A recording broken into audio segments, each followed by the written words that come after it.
BottNed presents Mudlarking in the Bay. What to do, what not to do. BottNed here at the edge of the bay in the Bottmobile, aka the Naggin Wagon. Oh. And I'm about to go mudlarking deep in the bay for an entire day. And there's certain things you need to bring along with you that are essential not only to your survival, but also your comfort. And really, you just want to prevent your day from turning into one giant disaster. Kind of like my haircut. Look at me, have your laugh. That's what happens when you go to a $15 haircut in Chinatown. Okay, so first, the boatman. Rock the boat, baby.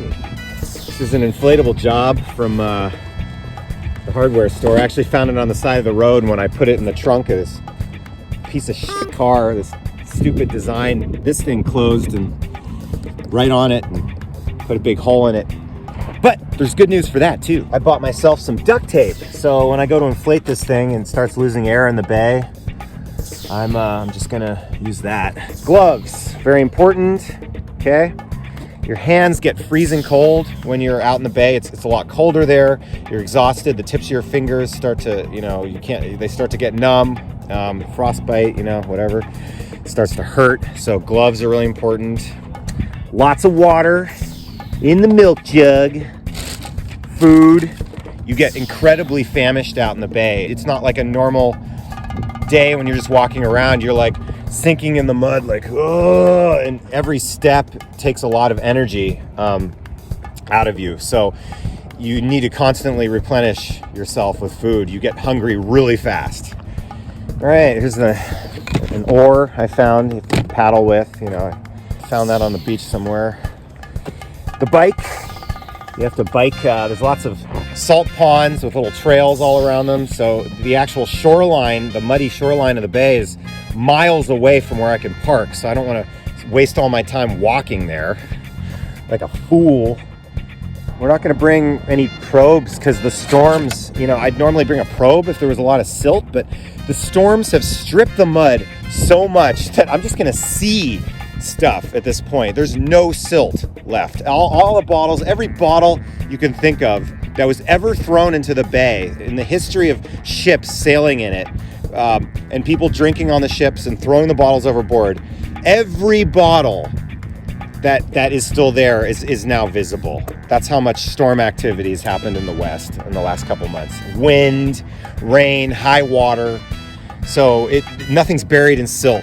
Essentially, it's all just on the surface. Every bottle for the last 170 years, from a Budweiser bottle next to a black glass ale bottle from the Gold Rush, it's all out there right now, and I hope I can find it. The San Francisco Bay has had over 170 years of maritime traffic, traveling through it, transporting people and supplies to various ports and landings all throughout.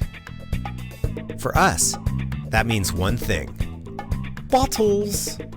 People have been drinking and tossing bottles into this bay the entire time. When a bot is thrown off a wharf or a boat and lands in the bay, it may float for a while until it gets carried to shore on a high tide and slowly buried in the silt. Until it gets washed out in a storm when the top layers of silt are taken away, maybe moved around to a different shore, where the same process repeats for decades until it's either broken or someone finds it. Oh, I almost forgot. Napkins. You know what that's for. After you eat a bunch of food, stuff's gonna happen. And what are you gonna do? Walk back to your car and drive to a bathroom? I don't think so. The waiter's an essential part of the job. This enables you. I was using Wellington boots for a while, but I don't use them anymore in the bay because sometimes you'll find a soft spot, you'll sink in, and then water will go into your boots, and then you're walking around with your boots sloshing with water all day, and it sucks. it's like, and then your feet get these calluses from just being in the water and in your boot. And nah, you can boldly go where you wouldn't go with just Wellington boots. If you have the waders, it gives you a lot more confidence, and you need the confidence to cross sloughs and channels and shite. Okay, and backpack to carry the bot, and of course I'm gonna put some. Hopefully I remembered it. Maybe a shirt. I'm gonna put some newspapers or a shirt. I know this might. I don't want to jinx it, but if I find a really good bot, I'm gonna want to wrap it in something. Or if I find multiple bot, you know, don't want it tumbling around all in my backpack, breaking when I slip, and you know, my bike, bumpy bike. All right, let's get out there. Oh, and I don't know if I mentioned it or not, but definitely use a lot of sunscreen. I use the really strong stuff like SPF 1 million. I might look like an idiot, but maybe I won't get skin cancer as soon. Okay, so I've really debated about this one. So I don't know whether I should inflate it, the boat, here at the car, and then bike all the way out to the bay a couple miles with this stupid boat like flapping around like a sail because it's kind of windy out here. Or should I just like carry it on my back and then just like uninflated and then just blow it up for like an hour? Like, crap. Should have done this live so I could take suggestions. You're kind of screwed either way though, so I might just blow it up here and deal with the sail when I ride the bike. See where it blows me. It's already getting windy, I can feel it. Got this weird looking piece of crap. Okay, and this goes into the cigarette lighter. Cigar lighter. Okay. Hope this still works. Let's... Uh-oh. Oh, shit. In my country, there is a problem. For stupid problem of the day. Here's the biggest problem. Shit. Fuck. Should be making a noise. Oh God, I don't want to inflate this fucker by hand. God damn it. Slime. Piece of shit. God, I just bought this like a year ago. Is this shit just made to break? Crap. Well, I'm gonna be inflating my boat like a chump. Fucking by hand, by mouth, sucking on this big nozzle. Looks like I'm gonna be doing the blowing and getting screwed at the same time. Great, great.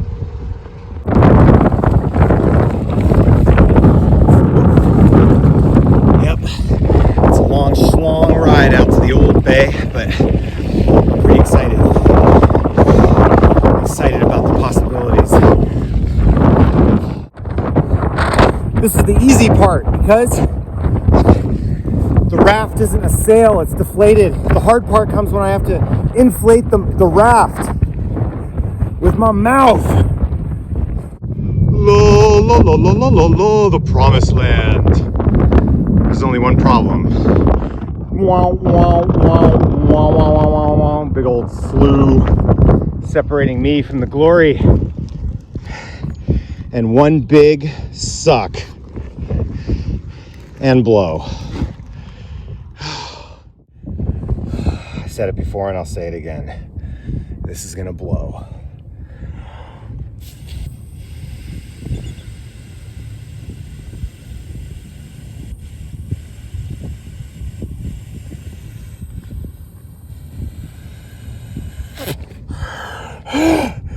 I'm glad I don't smoke.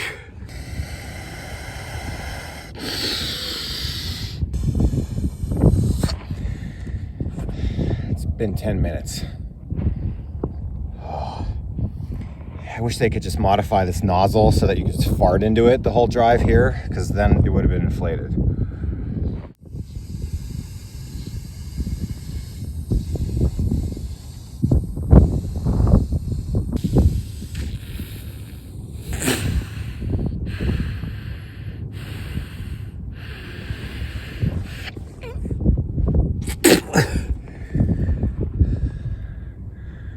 Well, time to go home. I'm tired already. Just kidding. Anything for the bot. Anything! Oh, I will conquer you, Bay. You stupid Bay. Let's do it. Oh, wait, I forgot about one thing.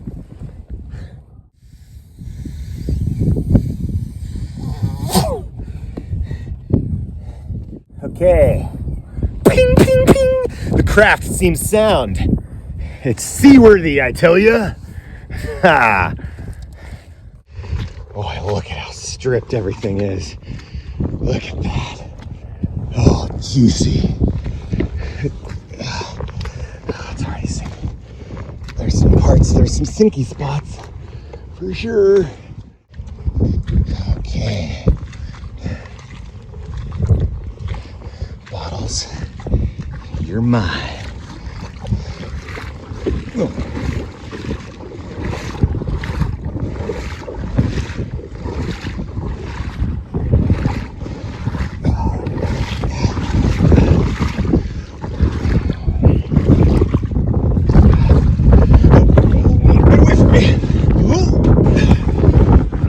Should have inflated it more. Wow, it's actually not that inflated. Okay. Slip. Okay. Arr, she be a fine craft. Oh, the wind's actually working in my favor right now. Arr, she's withstood many a rough sea, I tell ya. But the bounty and booty of the bot, dar it shall be mine. About to make landfall. Yeah.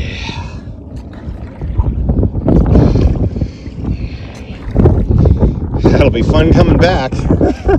Freaking wind will be against me. But who cares about that? That's for a future bottle. Oh shit, it's deep right there. Oh shit. Oh my god, it's like really deep right there. I can't really step off. I don't hit these rocks. If I puncture this boat, I'm screwed.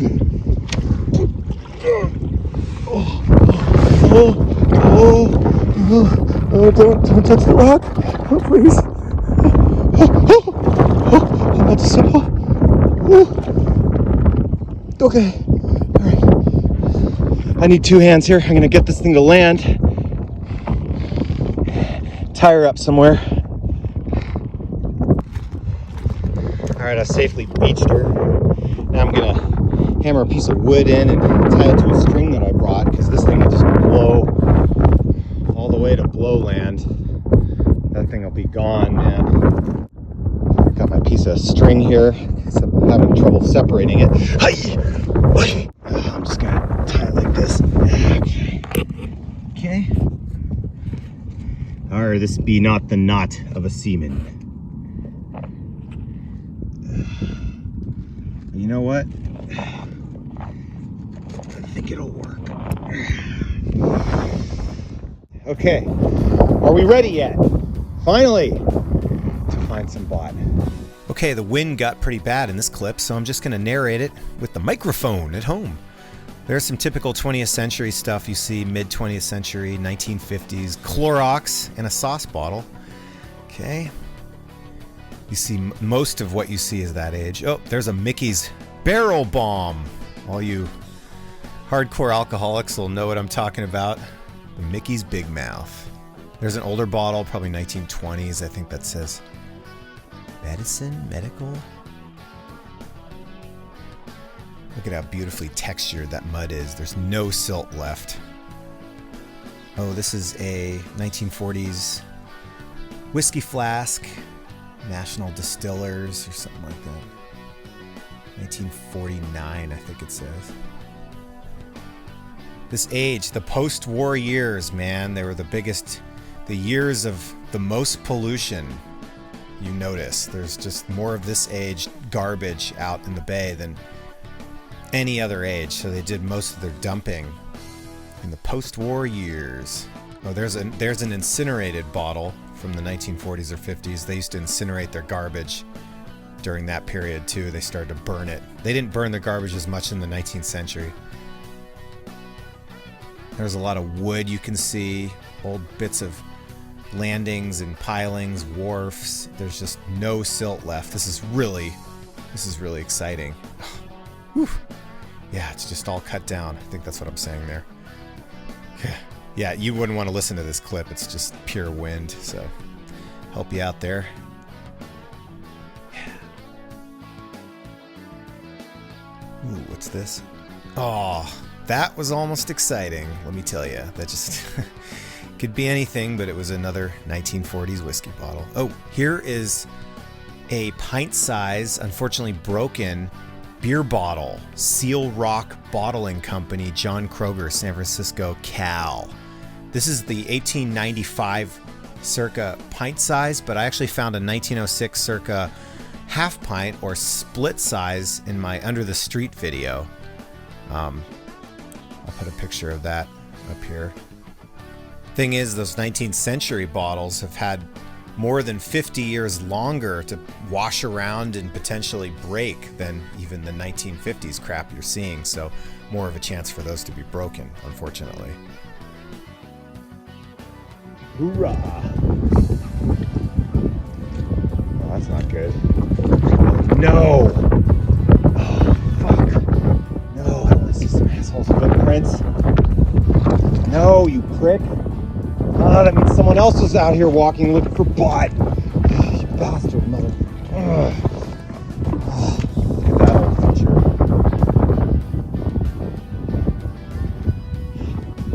Yep, update. I'm screwed. Some asshole already walked out here. That's what happens. I'm gonna see if they missed anything, but I'll probably have to head to a different part of the bay. This is pretty cool. It's a purple flask. Oh, it's a shoe fly actually. Purple. It's lavender color. That's the thing about clear glass in the bay. It can be very beautiful. It could turn purple. And we like that because it's sitting here at low tide for decades and decades. Being exposed to the ultraviolet rays. I can't tell if that's a crown top, but it looks slightly old. No, it's a machinery. No, it's just 1920s crap. Oh, that's exciting. You can buy it anywhere. Look at this. It's a new one. It's not that old, but look, it's just sticking out. Oh. Poison. It ain't old, but it's pretty. 1940s. Yes. We're after bigger game than that, though. You know. And remember, everybody, this may seem like the errand of a fool picking through all these 20th century crap bottles, but truly, this place has had ships sailing through it for 170 years, and those bottles are here. They're just rarer. The reason why most of this stuff is from the mid 20th century is because there was a higher population density of people around here then. So naturally, you're going to find more of their crap than you are 1800s, mid to late 1800s stuff, because there's just less people around. But their stuff is still here. I tell you, I'm not crazy, I swear. You'll see. I hope.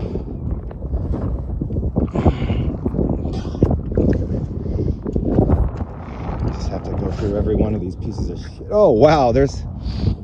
Look at that. There's a turn of the century bottle.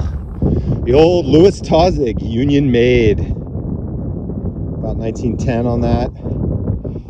Big old Louis Tazig whiskey bottle, patented in 1902. Oh, that's why it's Wonka Dunka. But yeah, it shows you there. All of a sudden, there's something a lot older right there.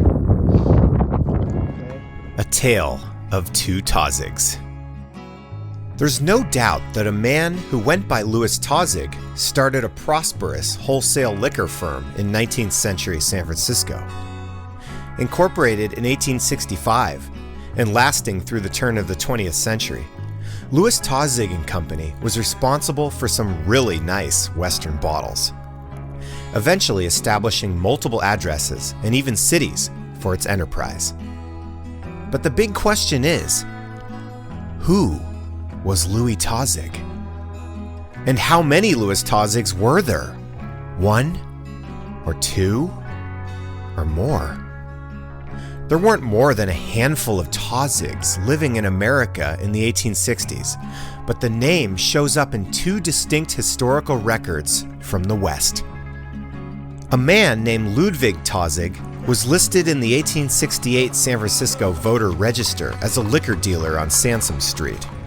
This seems to be our guy, maybe before he anglicized his name to Louis. But where was he before? Did he immigrate directly to San Francisco from another country? Or did he have a secret past life somewhere in America? I ask this because records from the Mormon Church in Utah show a Louis Tazig living in Salt Lake City in the 1850s. A Jew originally from Austria, this Louis was baptized a Mormon in Salt Lake City in 1853, traveling to the Mormon Mecca from the Old World presumably to chase the polygamist's dream of marrying multiple chicks at the same time. He soon found work at a livery stable and got himself 3 wives, 2 being widows. One wife's former husband was a Canadian killed in an Indian raid, and the other's was a Mormon apostle with 30 children who was killed by his 12th wife's jealous ex. Tazig had 3 children of his own, and then all of a sudden in the early 1860s, he disappeared in the dust of an Indian raid. Did Louis die by scalping? Were the 3 wives too much for him, and he used the commotion of the Indian attack to escape to a new life in San Francisco? Was this the same man who later appeared as a liquor dealer in San Francisco, briefly changing his name to Ludwig to conceal his identity? We'll never truly know.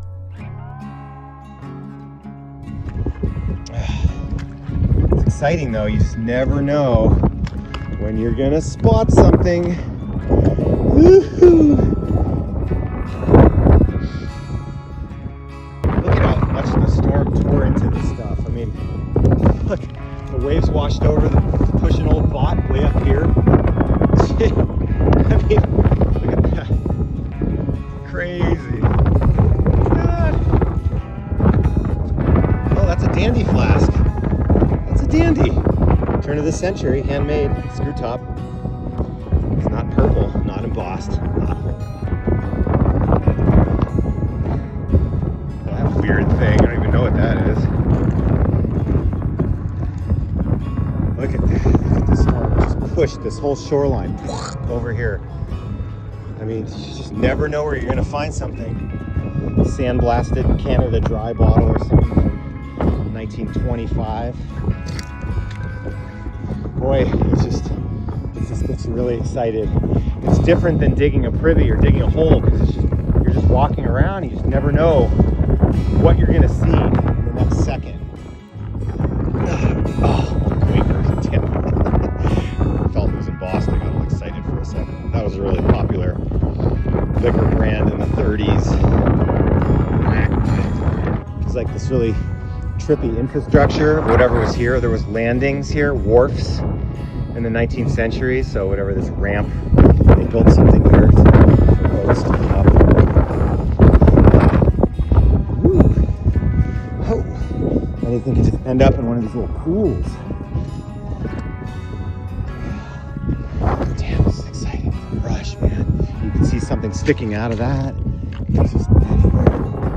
Oh boy. Oh, behind a dirt clod. Oh, look at that. Look at the age. See, look at the age that's out here somewhere. That's black glass. That's 1860s. I mean, whew, you know, it's here. There's just, don't let all this crap fool you. There's just less of it. But it's here. It's good too. Honky tonk.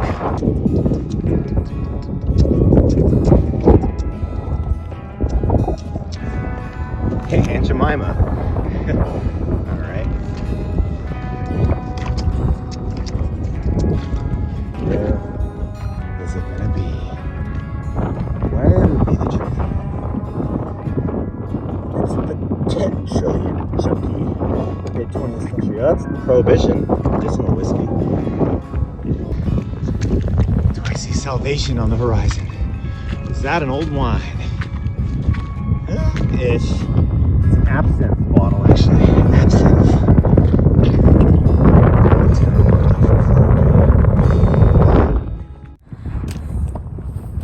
Oh, fuck. More soft spots. I'm way out, man. Maybe I shouldn't have gone too far out, but I saw this island. There's an island out there. Whoa. Ooh, there's soft spots. Oh, whoa. Whoa. Oh my God. Oh shit. That's ain't good. You gotta be in shape to do this, and I'm not in shape as well as I should be.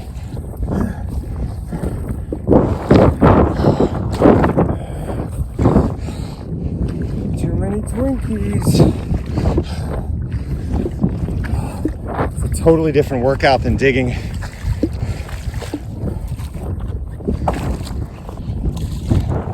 I was hoping maybe like low spots form around these big heavy objects in the mud, and if bottles are rolling along the bottom of the bay, they can settle into these low spots. But the problem is I don't have any visibility because of the stupid wind. A bot could have rolled in here, but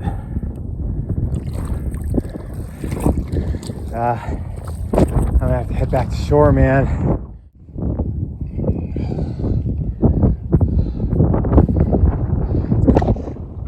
Look at this trippy thing.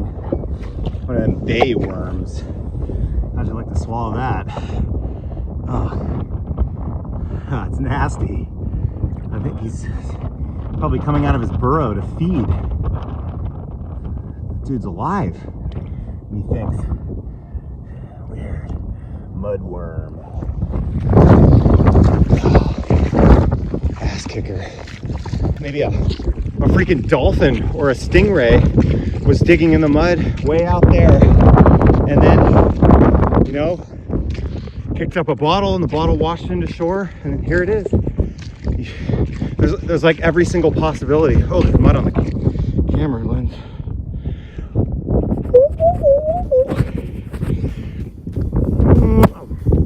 That didn't help.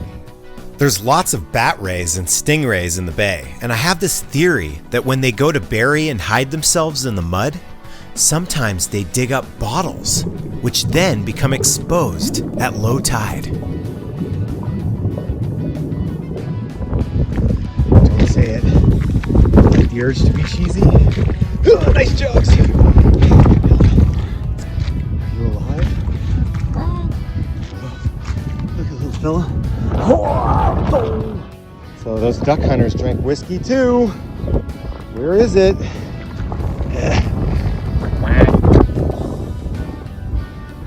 Zen moment. Sitting on an old tire. Beautiful out here. Oh, screw it, I'm getting my ass kicked. Could be old. I like that look. Baby. Call me baby. You.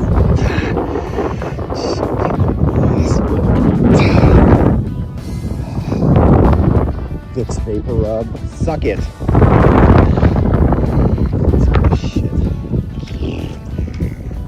Okay, I'm switching directions here. Going down the slough.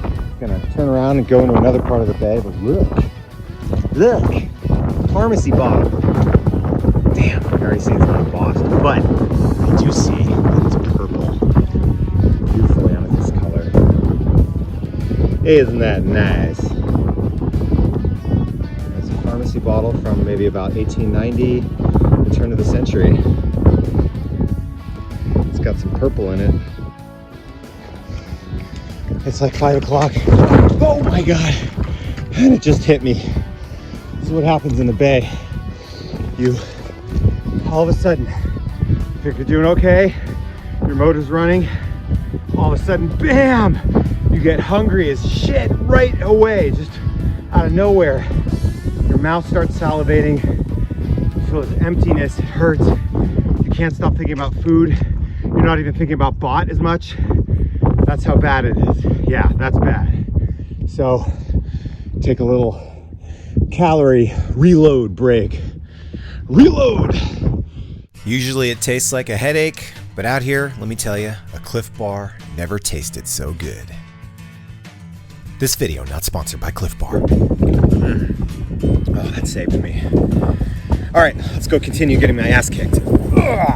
Even I can't stress enough the importance of water. If you come here without food, you're screwed in an hour or 3. But if you come here without water, trust me, you are going to be picking through all these plastic bottles that washed up until you find something with liquid in it. And then you're just going to have to hope whatever you're drinking isn't piss. Okay, the sun's starting to go down. I found 40 trillion billion 20th century piece of crap bottles, and I should get out to this new spot at about dusk. So let's hope I find something interesting. Look at that, even the 20th century bottles are starting to age out here. I mean, 20 years ago, you didn't see them with that much patina. They're all sandblasted. They're starting to look old, like antique bottles. It's crazy.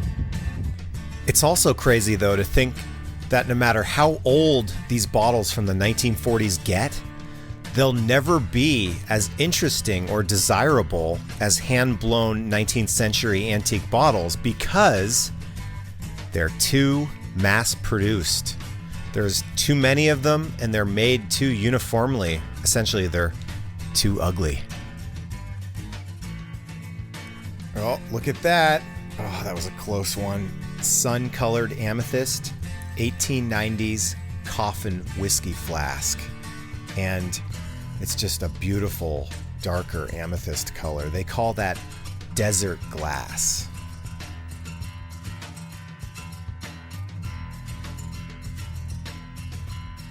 Some of the first bot hunting took place in the desert, in the western deserts, and people would find bottles that were purple because bottles in the desert, they purple a lot faster because they're higher in elevation. They're up further in the atmospheric layers, so there's more UV hitting them. So bottles lying 19th century and early 20th century bottles lying in a desert basin get very purple. So that was the rage back in the 1950s and 60s when people were first starting to look for bot. It was called desert glass.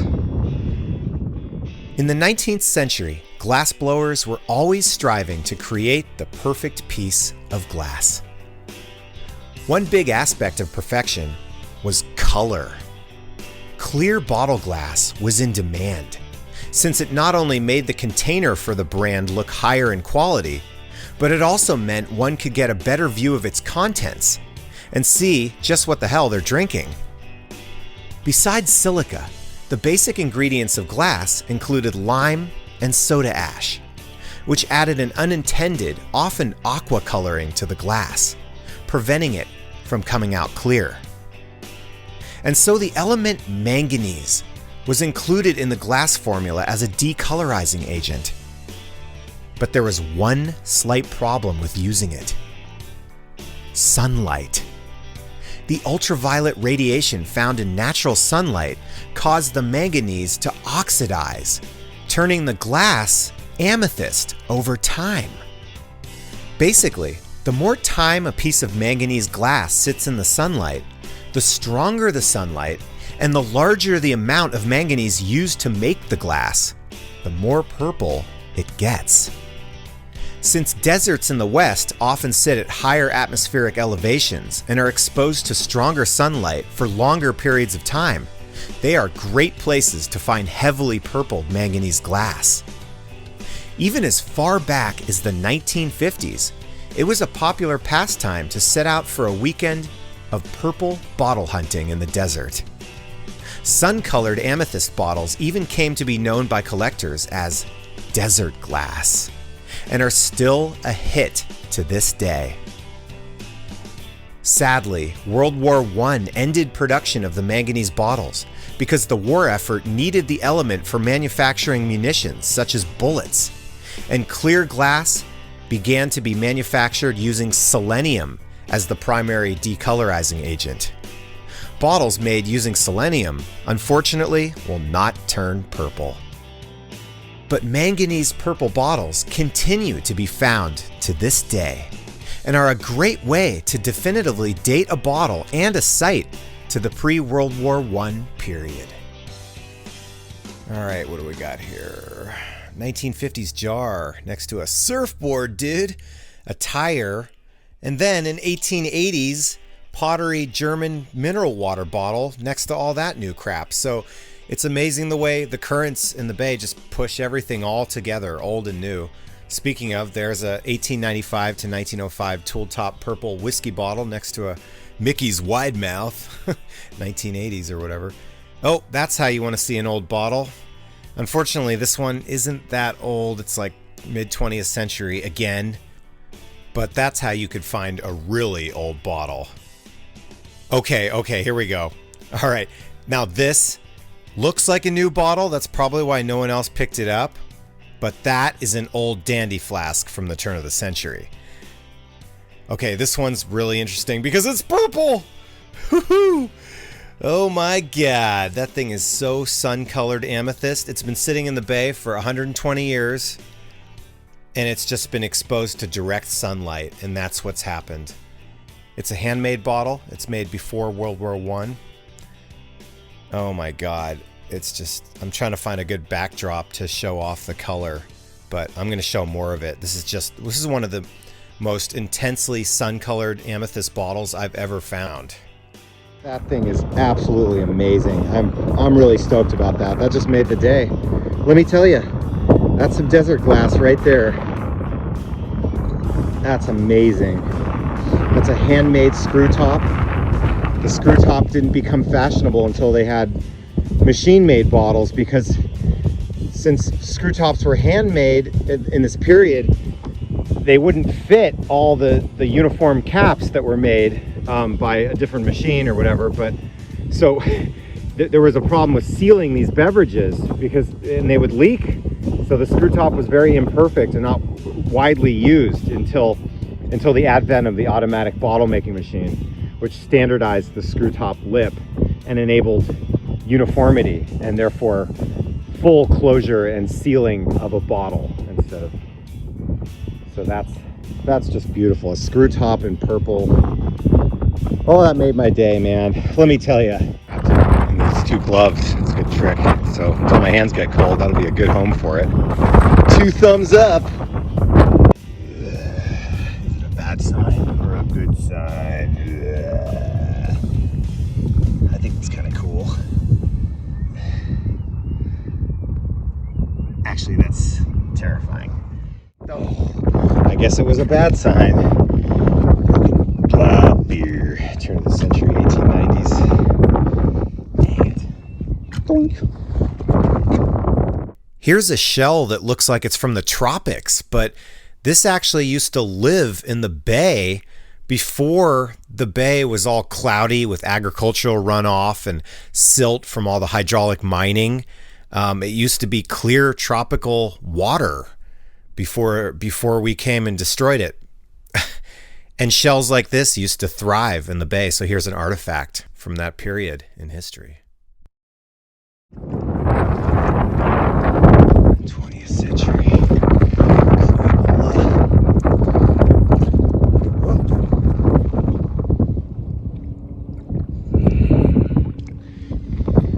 J.H. Ketter, Old Bourbon, Hodling, Soul Agents, 1890s whiskey. Damn. Anson Hodling. He's still around, man. Look at that. Incape, Chinese rice wine. They were out here fishing. Oh, cool glaze on the inside. Wow. You can see where it dripped. The glaze they used on the outside of it drip down onto the inside. They're making it. It's 1890s right there. By 1880, a large portion of the fishermen in the San Francisco Bay were Chinese. A common sight in the bay in the late 19th century were the Chinese shrimp boats, which were also called junks.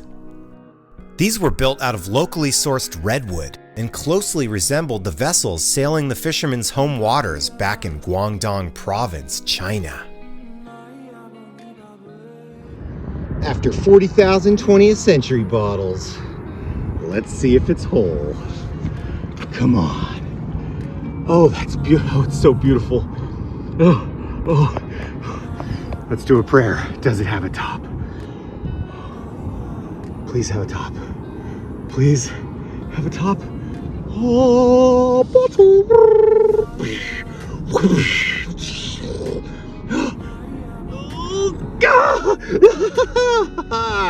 Yeah, bitches. Woo-hoo. Oh, there we go. That's what we like. Oh, oh, slug plate, right? Oh, coffin flask. Yeah. Oh. Me likey these storms. Me likey a lot. Oh, that's right. Oh yeah. Oh, that's good stuff. Yeah. The glory. See you later, Clorox. I don't need you, because I got coffin flasks. Oh, damn, what a rush. Oh, I stepped right there like a couple minutes ago. I didn't even see it. Just behind that stupid pipe. Looking for bottles. It's fantastic. Well, that was fun. You know, never give up. What can I say? In the words of Winston Churchill. So I'm gonna get back before it gets dark, because then it'd be really screwed. Okay, I got a long way to go. God damn it. The boat deflated. Oh. I don't care, I got bottles. Oh man, it's time to go from suck to blow. Piece of shit.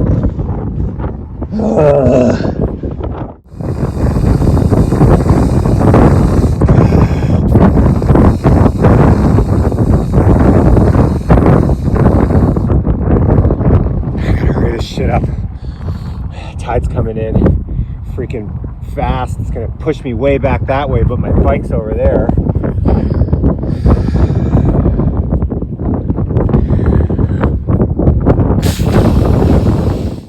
All right, everybody, let's get the hell out of here, shall we? Oh God, this boat's in sail mode, dude. Stirrup, shit creek with no sail. Oh shit. I can't paddle against this. Oh my God. I'll film it because I'm screwed. But watch the banks of the shore go by really fast. Everybody. Okay. Try to get there. Moving like about 5 miles an hour. Made it, barely. I'm just a little bit downstream. Maybe a quarter mile, half a mile. I don't know. Actually, I wonder if I can jump across this slough and like use this as a sail to propel me. Go! I think it did work. That's the best view some crappy Safeway Alfredo ever had.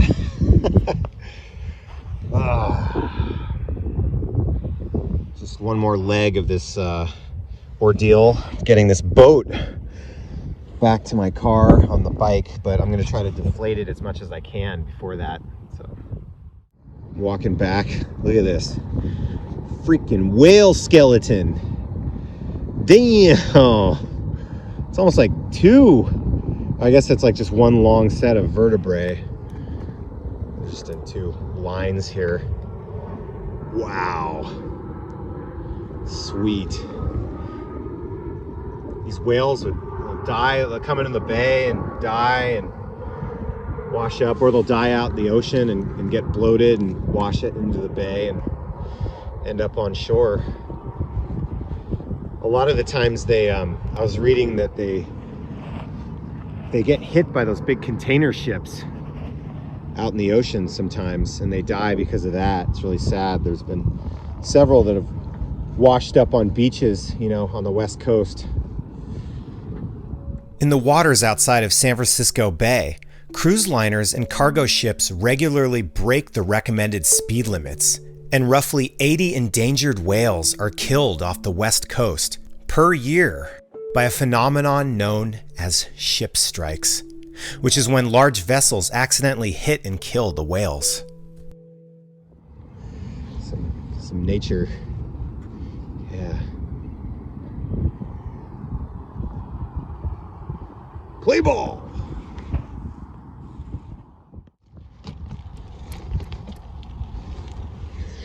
All right, I managed to deflate this damn thing pretty well, so no sail.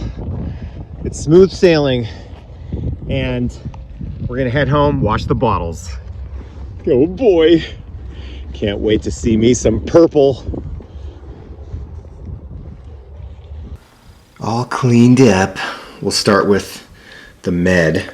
Just your average prescription bottle, but really nice color, a nice lavender.